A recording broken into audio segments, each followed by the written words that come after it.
Alright, what is going on, everyone? First and foremost, I want to say thank you for being here right now, watching this video. I do really appreciate for your time, and I'd really appreciate if you do consider subscribing, because it truly does help me out a lot. Now, we got the final moments, the final hours, the final everything, the final day of Notti Osama, man. Osama's brother. I'm pretty sure if it wasn't for Osama, man, people really wouldn't know who Notti Osama was, man. But he's shedding a lot of light to Notti Osama's death, and he passed away when Osama was on his come up, and Osama really cares about his brother, and his brother's death, Notti Osama's death, really impacted Osama a lot throughout his life and through tough situations. So yeah, man, his death is not something he jokes about. He takes it very seriously, and anybody who disses any ops, because Osama has ops, they diss Notti, things like that, man. He takes it very seriously and things like that. But at the end of the day, not gonna do too much yapping. So without further ado, let's just play the video. According to the NYPD, around 3 o'clock Saturday, a 14-year-old boy was involved in some sort of altercation down in 137th Street City College Station on the northbound 1 train. Police say the fight between the teenagers started here on the street, close to this park at 138th Street and Broadway at 3 p.m. Saturday. Police say the brawling teens then ran into this nearby subway station, and it ended in bloodshed on the platform of the northbound number 1 subway train. And I see the kid bleeding from the side of the waist. And then when he fell, then the police was coming downstairs. They grabbed him and ran with him inside the ambulance to try to save his life. He did a great job, but I think it was too late. The Manhattan DA's office has now identified 8-year-old Kelvin Martinez as the person suspected of stabbing Reyes, and say the two are part of rival gangs.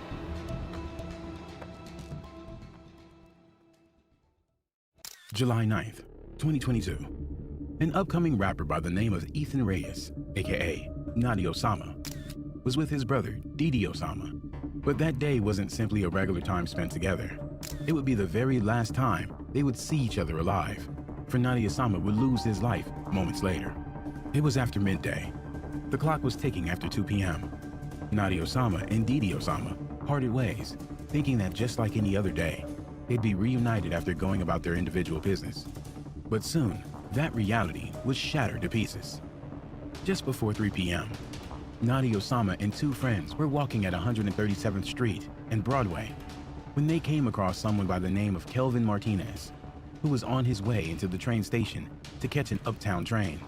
According to reports, what lit the match about the events, which were about to erupt, was a gang feud between Notti Osama's affiliation and those of Martinez. The tensions were escalating over recent weeks, and it was at a boiling point. With Notti spotting his rival, it was almost inevitable what would happen next. It's sad that at just such a young age, I'm not gonna lie, a lot of people are trying to play with Osama, saying Osama ran and things like that, simply because pretty sure Osama was basically saying he was with Notti Osama minutes before Notti Osama died, right? And it doesn't really add up to what a lot of things he's saying. Like, he's saying a lot of things. I can't really get into that, but just know he said he was with him minutes or seconds before his death. And a lot of people are saying, nah, bro, you ran. They ran up on Notti Osama, tried to get him. You didn't want to go. You didn't want to go down with Notti Osama, so you ran, left him, spared your life while his life was taken, bro. You get what I mean? That's what people are saying, bro. That's not what I'm saying. That's what people are saying. But who knows, man? At the end of the day, they weren't there, bro. So, and the situation wasn't really caught on camera. So who really knows? But at the end of the day, they're just putting, dots and things together, making theories and controversies and things like that. But I don't know if it's true, but let's keep going, though. this was the agenda on their minds. But the streets of New York, in particular Sugar Hill, which is the gang faction Notti represents, molded him into what he became. A sad reality, but a reality that exists and erodes the minds of the youth. The Sugar Hill set falls under the affiliation of the OIs, also known as the Original Young Gangsters, and also the alias, the Original Youngins. Growing up in the environment of gangs and the lifestyle, it's not surprising Notti Osama's first reaction was one inspired by injuring, or even worse, taking the life of his rival, Martinez. Now, he has the mindset to do harm, and he also got hold of the broomstick as his weapon, which checks off the box for an altercation waiting to happen. Notti Osama and his friends first got into a heated verbal confrontation with Martinez outside of the subway station, before things went south and they proceeded to chase Martinez into the station, where they cornered him at the north end of the platform. Police say the fight between the teenagers started here on the street, close to this park at 138th Street and Broadway at 3 p.m. Saturday. Police say the brawling teens then ran into this nearby subway station. With nowhere left for Martinez to escape, Notti Osama and his friends began carrying out the beating they envisioned in their minds. But they failed to factor in the possibility of resistance.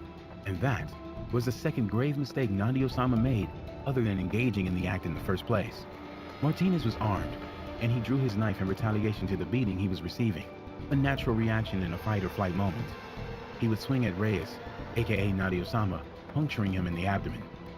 It was then one of Notti Osama's friends is reported to have swung a sharp object at Martinez, which gave Reyes, aka Notti Osama, the time he needed to push Martinez onto the train tracks, causing him to fall on his back. Martinez, seeing the distance from the fall as a way to get out of the situation, climbed up and fled the station, leaving a bloody Notti Osama staggering down the platform before collapsing on the staircase. Police officers would receive a call about the stabbing just after 3 p.m., prompting a swift response to the subway station to find a wounded Notti Osama. I'm not gonna lie, that's brutal, bro.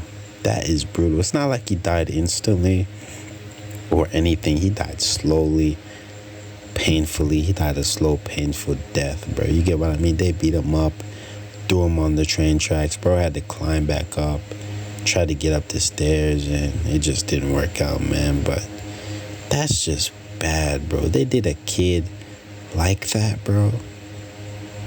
That's crazy, but let's keep going.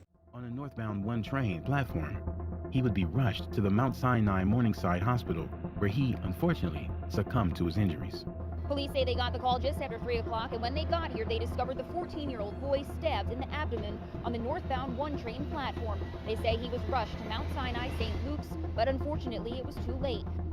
The stab wound did fatal damage upon piercing into his abdomen, puncturing his liver, dooming the young teenager to a life cut short due to the gang pitting the young against each other.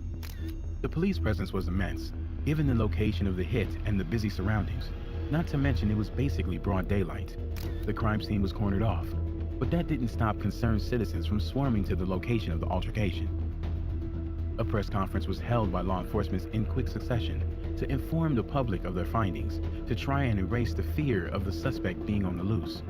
NYPD Transit Chief Jason Wilcox would state that they have surveillance footage that shows the incident clearly, and the suspect description is known and being searched for.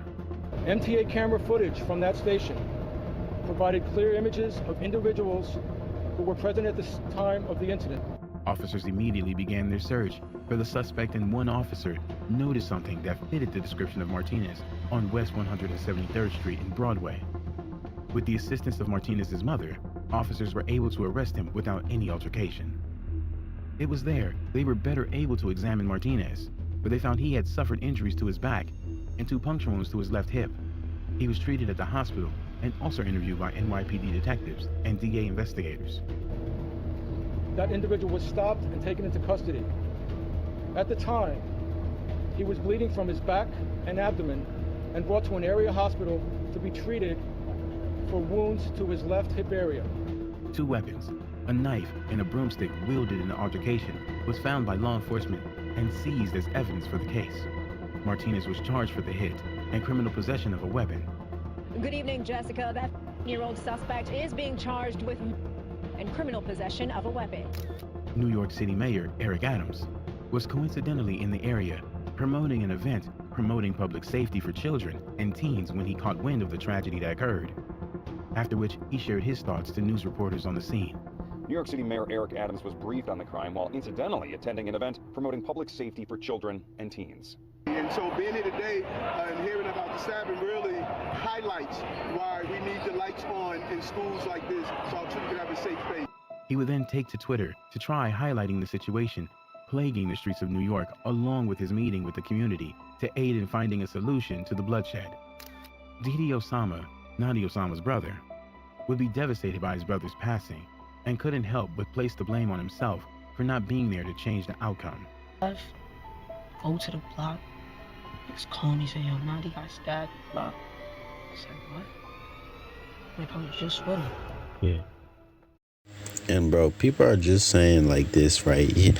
People are examining everything he's saying, and they're saying, you were just with him, right? Like, they're saying, right, not if you were just with him, then why did he, randomly get jumped, if you get what I mean? If you randomly get jumped and you were just with him, that doesn't make sense. It means he was about to get jumped, or both of you were about to get jumped and you ended up running. So they ended up only catching him, putting the beats on him while you ran. But at the end of the day, bro, he's just a kid, bro. He's a kid himself. Didi Osama was only 14 when that happened. I'm not 100% sure, bro. But even if he ran, yeah, man, it's not worth your life, because apparently there was multiple people with, I'm pretty sure they had knives. Did they have knives? I think they had knives. Bro, they brought out broomsticks. They full-blown tortured Notti Osama. So imagine what they would do to Didi Osama. But he's not even admitting to it, right? He's just saying he was just with him and things like that, right? He's not saying he ran. But people are putting dots together saying, nah, bro, you ran. What do you mean you were just with him? Nah, you ran. But I don't know, man. Let's keep going, though. That's why I said, real shit. Still thinking, what if I stayed? If I just stayed with him no time, he'll really be here today. No cap. Word.